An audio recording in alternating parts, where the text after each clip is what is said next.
சின்ன மருமகள்ல அடுத்து நடக்க போகுதுன்னு வாங்க பார்க்கலாம். இன்னும் மதுரையை விட்டே தாண்டல, அதுக்குள்ள குழந்தை பார்த்தா அழுதுகிட்டே இருக்கு. பாலையும் குடிக்க மாட்டேங்குது. பவுடர் பாலே குழந்தை குடிக்க மாட்டேங்குது. தொடர்ந்து குழந்தை அழுகிறத பார்த்ததுமே சேதுவுக்கு பயமாயிருது. அப்பதான் மலரு, மாமா 1000 தான் இருந்தாலும் வாரத்துல 5 நாள் தாய்ப்பால் குடிச்ச பிள்ளை எப்படி மாமா பவுடர் பாலுக்கு டக்குன்னு குடிக்க முடியும்? அந்த குழந்தை பாவமாம்மா. நீங்க வேணா வீட்டுல விட்டுட்டு போங்களேன், நானும் கருப்பண்ணனும் பாத்துக்கிறோம். நீங்க போய் சென்னைக்கு நல்லபடியா உங்க வேலையை முடிச்சிட்டு வாங்க. நீங்க ராஜாங்க மாமா ஐஸ்வர்யா 3 பேரும் சென்னை போயிட்டு வாங்க. நாங்க மீனாட்சியை வச்சுட்டு வீட்டுல இருக்கோம் அப்படின்னு சொல்லிட்டு மலரு சொல்ல, இல்ல மலரு, கிடைக்கிறதே இந்த 2 நாள் தான். 2 நாள்ல எப்படி நான் மீனாட்சியை விட்டுட்டு இருக்க முடியும் அப்படின்னு சொல்லி சேது சொல்ல, அப்பதான் கருப்பு, மாப்பிள்ள அப்ப நான் ஒரு ஐடியா கொடுக்குறேன். நீ மீனாட்சி கூட இருந்த மாதிரியாச்சு, சென்னை போயிட்டு வந்த மாதிரி ஆச்சு, மீனாட்சி அழுகாது அப்படின்னு சொல்லிட்டு கருப்பு சொல்லவும், என்ன மாமா அப்படின்னு சொல்லி சேது கேட்க, வேற ஒன்றும் இல்லை, நம்ம கூட தமிழ்ச்செல்வியை கூட்டிட்டு போறதான். தமிழ்ச்செல்வியை கூட கூட்டிட்டு வந்தோம்னா மீனாட்சியும் அழுகாது, மீனாட்சிக்கு தமிழ்ச்செல்வி தாய்ப்பாலும் கொடுக்கும், உன் கூட அதே நேரம் அழகரும் இருப்பான். 2 குழந்தைய கூட 2 நாள் உனக்கு நல்லா ஜாலியா இருக்கலாம். உன் சென்னை வேலையை முடிச்சு விட்டு வந்த மாதிரி இருக்கும் அப்படின்னு சொல்லி கருப்பு சொல்ல, ஐஸ்வர்யாவுக்கு பார்த்தா கோவம் வந்துடுது. கருப்பண்ண அப்படின்னு சொல்லிட்டு ஐஸ்வர்யா சொல்ல, ஏமா என்னம்மா அப்படின்னு சொல்லிட்டு ஐஸ்வர்யா கிட்ட கருப்பு கேட்க, இல்ல நம்ம போறது நம்ம வேலை விஷயமா, இதுல எதுக்கு தமிழ்ச்செல்வியை கூப்பிடணும்? குழந்தை அழுகுது, சரி அப்படி இப்படின்னு சமாதானப்படுத்தி ஏதோ செஞ்சு பாலை குடிக்க வைக்க வேண்டியதான், அதுக்காக தமிழ்ச்செல்வியெல்லாம் கூப்பிட முடியாது அப்படின்னு சொல்லிட்டு ஐஸ்வர்யா சொல்ல, சேது பார்த்தா யோசிக்க ஆரம்பிக்கிறாரு. ஒரே ஒரு தடவை முயற்சி பண்ணி பார்ப்போம் மாமா, குழந்தை பாலை குடிக்குதான்னு அப்படின்னு சொல்லிட்டு மலரு சமாதானப்படுத்தி பாலை குடிக்க வைக்க பாக்குறாங்க. ஆனா குழந்தை பார்த்தா பவுடர் பாலை குடிக்கவே மாட்டேங்குது. மாமா இப்படி மீனாட்சி அழுதுகிட்டே இருந்தா உடம்புக்கு ஏதாவது ஆயிரும், இப்படி அழுதுகிட்டே இருந்தா காய்ச்சல் கூட வர வாய்ப்பு இருக்கு. நீங்க பெசாட்ல வீட்டுக்கு வண்டியை திருப்புங்க மாமா, எங்களை வீட்டுல இறக்கி விட்டுருங்க அப்படின்னு சொல்லிட்டு சேது கிட்ட மலரு சொல்ல, சேதுவுக்கு மனசே கேட்க மாட்டேங்குது.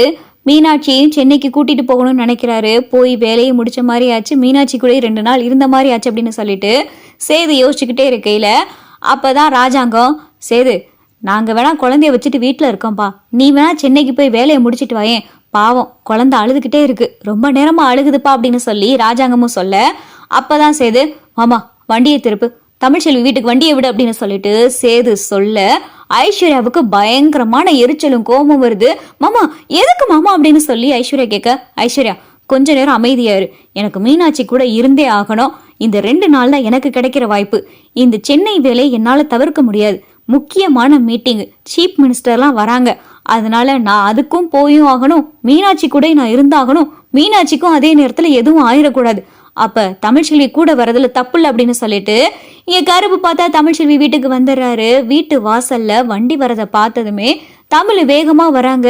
அக்கா அக்கா நீங்க என்னக்கா சென்னை போறேன்னு சொன்னீங்க, மீனாட்சி தூக்கிட்டு வந்திருக்கீங்க அப்படின்னு சொல்லிட்டு தமிழ் கேட்க, தமிழ் அதான் உங்ககிட்ட போன்ல சொன்னேனே, ஒரு விபத்து நடந்துச்சு, அதுக்கு முன்னாடியே மீனாட்சி அழுக ஆரம்பிச்சிட்டான்னு சொன்னாலும் போற வழி ஃபுல்லா அழுதுகிட்டே இருந்தா, அவளுக்கு பவுடர் பாலும் பிடிக்கவும் மாட்டேங்குது, இப்படியே குழந்தை அழுதுகிட்டே இருந்தா உடம்புக்கு ஏதாவது ஆயிரும்ல, அதான் நீயும் தப்பா எடுத்துக்கலனா எங்களோட சென்னைக்கு வரியா அப்படின்னு சொல்லிட்டு மலரி கேட்க, சென்னைக்கா அப்படின்னு சொல்லிட்டு இங்க தமிழ் திருன்னு முழிக்க, அப்பதான் சேது, எனக்கு மீனாட்சி கூட 2 நாள் இருக்கணும், அதே மாதிரி எனக்கு சென்னையில முக்கியமான வேலை இருக்கு, எம்எல்ஏ எல்லாம் வர சொல்லியிருக்காங்க, முதலமைச்சரை பார்க்குற வேலை இருக்கு, அதனால நீ என் கூட வா, நீ வந்தாதான் மீனாட்சி அழுக மாட்டா, எனக்காக வரலனாலும் மீனாட்சிக்காக வா, குழந்தையோட உடம்புக்கு எதுவும் ஆயிடக்கூடாது அப்படின்னு சொல்லிட்டு சேது பட்டும் படாம பேச, அப்பதான் அப்பதா அடியே போயிட்டு வா, குழந்தைய பார்க்கணும்ல, அழகரையும் கூட தூக்கிட்டு போயிட்டு வா, அழகரும் நீங்க இல்லாம இருக்க மாட்டான், அழுதுகிட்டே இருப்பான், அதனால அழகரையும் கூட தூக்கிட்டு போயிட்டு அப்படின்னு சொல்லி அப்பத்தா சொல்ல, எல்லாரும் தமிழை வாமா வாமான்னு கூப்பிட, தமிழ் ஒரு மனசா சரி இந்த வர அப்படின்னு சொல்லிட்டு தமிழ் பேக்ல துணியெல்லாம் எடுத்து வச்சுக்கிட்டு அழகரையும் தூக்கிக்கிட்டு கார்ல ஏறிறாங்க. ஐஸ்வர்யாவுக்கு சுத்தமா பிடிக்கவே மாட்டேங்குது. சேதுவும் தமிழும் பக்கத்துல உட்காந்து வராங்க. ஐஸ்வர்யா மலர் பக்கத்துல உட்காந்து வருது. சேதுவும் தமிழும் பக்கத்துல உட்காந்து இருக்கிறத பார்த்து வயிறு எரிஞ்சு போய் கிடக்கு. நான் கட்டுன பொண்டாட்டி யாரோ எவரும் மாதிரி பின்னாடி உட்காந்துருக்கேன், இவரும் இப்படி பக்கத்துல உட்காந்துருக்காங்க, இந்த குழந்தைகளுக்காக இன்னும் என்னென்னத்தெல்லாம் சகிக்க வேண்டியது இருக்கும் அப்படின்னு சொல்லிட்டு இங்க ஐஸ்வர்யா புலம்பி தள்ளிக்கிட்டே வருது. வர வழி ஃபுல்லா தமிழ் குழந்தைக்கு பால் கொடுத்துக்கிட்டே வராங்க. அழகருக்கும் மீனாட்சிக்கும் மாத்தி பால் கொடுத்துக்கிட்டே வராங்க. நைட் நேரம் ஆயிருது சென்னை வர்றதுக்கு. அதுக்குள்ளேயும் பார்த்தா தமிழ் தூங்க ஆரம்பிச்சிடறாங்க. தமிழ் தூங்கிக்கிட்டே பார்த்தா சேதுவோடைய தோள் மேல சாஞ்சுறாங்க. சேது தோள் மேலேயே சாஞ்சுக்கிட்டு தமிழ் தூங்கிக்கிட்டே வராங்க. இத ஐஸ்வர்யா பார்த்து பயங்கரமா கோப்படுது. என்ன இவ்வளவு உரிமையா மாமா தோள் மேல சாஞ்சு தூங்கிக்கிட்டு இருக்காளே அப்படின்னு சொல்லிட்டு இங்க விற்கவும் முடியாம கக்கவும் முடியாம என்ன செய்யறதுன்னு தெரியாம திருன்னு முழிச்சுக்கிட்டு கொதிச்சு போய் பார்த்தா ஐஸ்வர்யா வந்துகிட்டு இருக்கு. மலர் பார்த்து சந்தோஷப்படுறாங்க. சேதுவும் தமிழும் பக்கத்து பக்கத்துல உட்கார்ந்து இருக்கிறத பார்த்தோம். தமிழ் சேதுவோடைய தோள் மேல சாஞ்சு தூங்குறத பார்த்தோம். இங்க மலர் சந்தோஷப்படுறாங்க. அதே மாதிரி கருப்பும் பார்த்து சந்தோஷப்படுறாரு. ராஜாங்கத்துக்கு என்ன சொல்றதுனே தெரியல. ராஜாங்க பாட்டுக்கு அமைதியா வந்துகிட்டு இருக்காரு. சென்னையும் வந்துருது. சாரி தெரியாம உங்க தோள் மேல சாஞ்சிட்டேன் அப்படின்னு சொல்லிட்டு தமிழ் சொல்ல பரவாயில்ல அப்படின்னு சொல்லிட்டு சேதுவும் குழந்தைய தூக்கிக்கிட்டு தமிழும் குழந்தைய தூக்கிக்கிட்டு கீழே இறங்குறாங்க. எல்லாரும் ஹோட்டல் ரூமுக்கும் வந்துடுறாங்க. ஐஸ்வர்யாவுக்கும் சேதுவுக்கும் ஒரு ரூமும் மலருக்கும் தமிழுக்கும் ஒரு ரூமும் கருப்பும் ராஜாங்கமும் ஒரு ரூம்ல தங்குற மாதிரி 3 ரூம் புக் பண்ணியிருக்காங்க.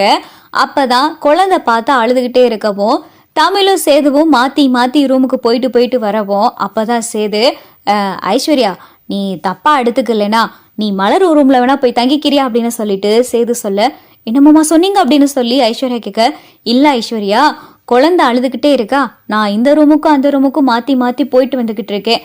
இதனால உன்னுடைய தூக்கமும் தொந்தரவாகும். குழந்தைகளுக்கு ராத்திரி நேரம் தாய்ப்பால் மாத்தி கொடுக்கறதுனால தமிழ்ச்செல்வியும் அங்கே இருக்கா, மலரும் கூட இருக்கனால மலருடைய தூக்கமும் கெடும்.